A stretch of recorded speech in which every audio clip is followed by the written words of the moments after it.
Hello, I'm Ollie and this is CriminOlly, where I talk about crime, pulp, horror, that kind of thing. Today an unboxing video of a new colour e-ink smartphone from Bigme, the Bigme Hibreak Pro Color.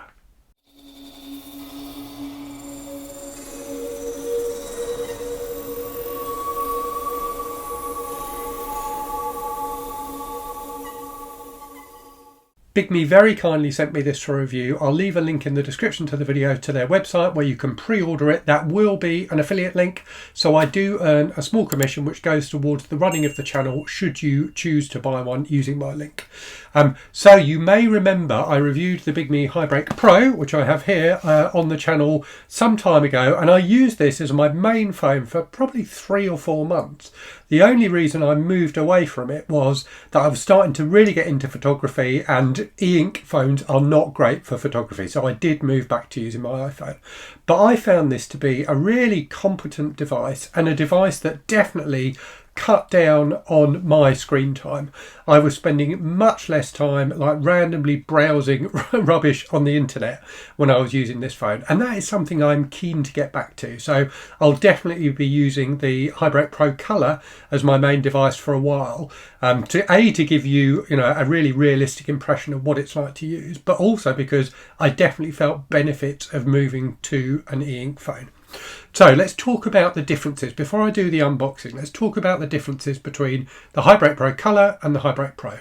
The main difference, in fact, so far as I can tell, pretty much the only difference is that it has a colour screen. So it uses the Kaleido 3 e-ink layer that kind of goes over the top of the e-ink screen and gives it colour. That is a slightly lower resolution than the rest of the screen. So the rest of the screen has a 300 ppi, pixels per inch resolution. The colour layer is 150 ppi. And that is pretty standard across all of the colour e-ink devices. Aside from that, they seem to be pretty much identical. So similar, but pretty much exactly the same size. I think the screen on the colour version is a tiny bit smaller. So according to the Bigme website, it's 6.13 inches on the Hibreak Pro, 6.1 inches on the Hibreak Pro Color, so like infinitesimally smaller. But aside from that, the internals are all the same. So it's got a 2.6 gigahertz processor, 8 gigs of RAM, and a 256 gigabyte like storage drive, and then also has got a 4G and 5G modem inside. So you can use this as I did with the Hibreak Pro. I used it as my smartphone. It's running Android, so you can install whatever apps you want on there, and I found it to be very, very capable. Now, the one thing I did comment on in my review of the Hibreak Pro was the lack of colour is both a blessing and a curse.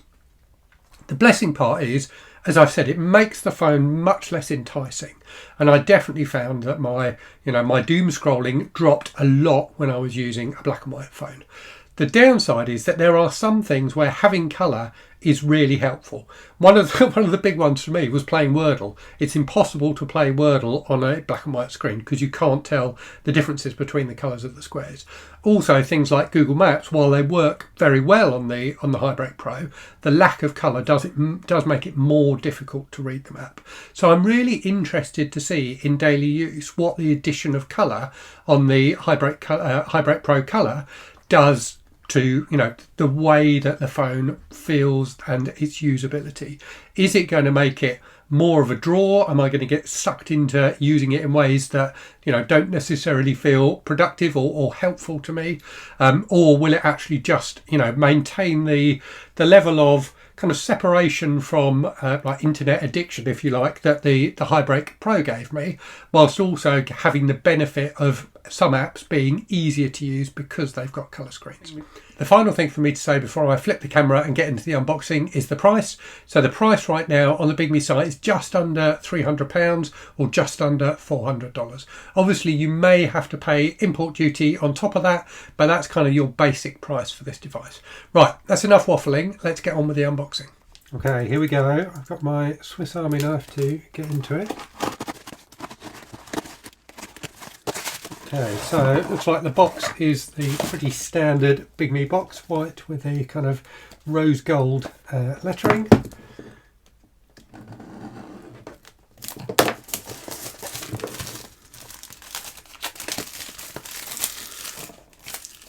cellophane off.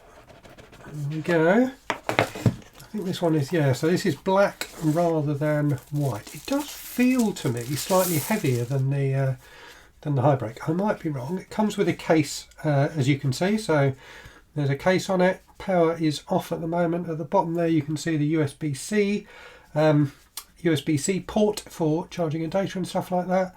There's the button, the nicely red coloured button on the side there, which is like the power button, but also a fingerprint sensor. Let's take it out of the case and just have a quick look at it. There's a sticker on the back there. I don't know why that's there. So yeah, 20 megapixel camera. I think it's a 5 megapixel camera on the front, same as the Hibreak. That's definitely one of the less positive things, should we say, about these phones is the cameras. Because of the fact it's got an e-ink screen, the camera is really difficult to use because the screen refresh, whilst it's a lot better on these devices than on a lot of e-ink devices, it still doesn't really lend itself to photography. So it's just loading up now. We'll see what happens. So you can see the colour there already. So the red dot on the eye and the red progress bar there.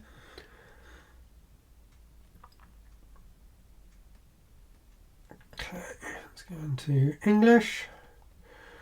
The menus you can see at the moment are in Chinese, but they will now move over to English. So let's agree that. Right, I've turned the phone over because it was showing you the name of my Wi-Fi network and all of my neighbours' Wi-Fi networks as well. So I'm going to go away, get it connected to Wi-Fi, get Google Play kind of up and running, get some apps downloaded, and then I'll come back and give you some more impressions.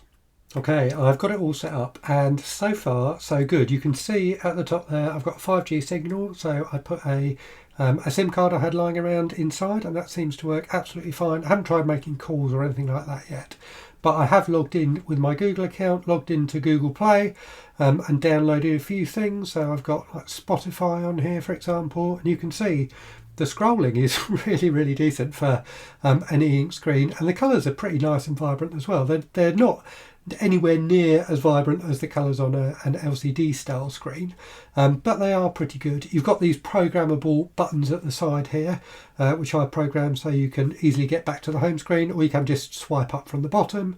If I go into, so I've got the Viz Manga app on here. Let's go into here.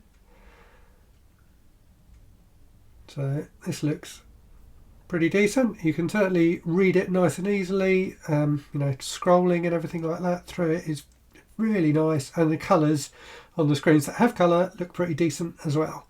Let's go back and have a look at something else. So if we try Google Maps, so it does have a few apps pre-installed, including some of the Google ones. So if I go into Google Maps, and you can see here you've got the colour, so certainly that problem I had with the black and white one of maps being a little bit difficult to read, you know, has definitely gone away. If I go in, so you can, you know, click into the pictures and things, and you can see, you know, they show up very nicely on this colour screen. One of the other apps I tend to use for testing ink devices is BBC News. So if we go into there, you can see that renders nicely, nice and quick and easy to scroll through. If we go into one of the stories, loads nice and quickly. So yeah, it's great for stuff like this, definitely. And because it's an e-ink screen, it's a much nicer device for reading content on than an LCD type screen. So yeah, the text is rendering very nicely there, but you can see the pictures decently as well. One of the other apps I put on here, which I didn't previously have on my Hibreak, is Instagram. So you can see, you know, again, this works very well indeed. It scrolls nicely. You know, videos are auto playing. Let's turn it up. Minimalist mode. We call this Fairphone Moments. Go to fairphone.com. So yeah, it works just like you would imagine a regular smartphone to work. It's just got the benefit of the e-ink screen. So those are my initial thoughts on the Bigme Hibreak Pro Color. To be honest, it feels exactly how I expected it to feel, which is like a Hibreak Pro, but with a colour screen. And that colour screen definitely feels like it's going to make some of the apps more usable. So I will do what I normally do. I'll take it away for a week or two, give it a kind of proper test, and then come back with a full review video. If you've got any questions you'd like me to answer in that review, do stick them in the comments and I'll try and do that. until then, I will leave things there and say, as always, thank you very much for watching. Hope you're safe and well out there. Hope you're reading good stuff. And I'll speak to you again very soon. Cheerio.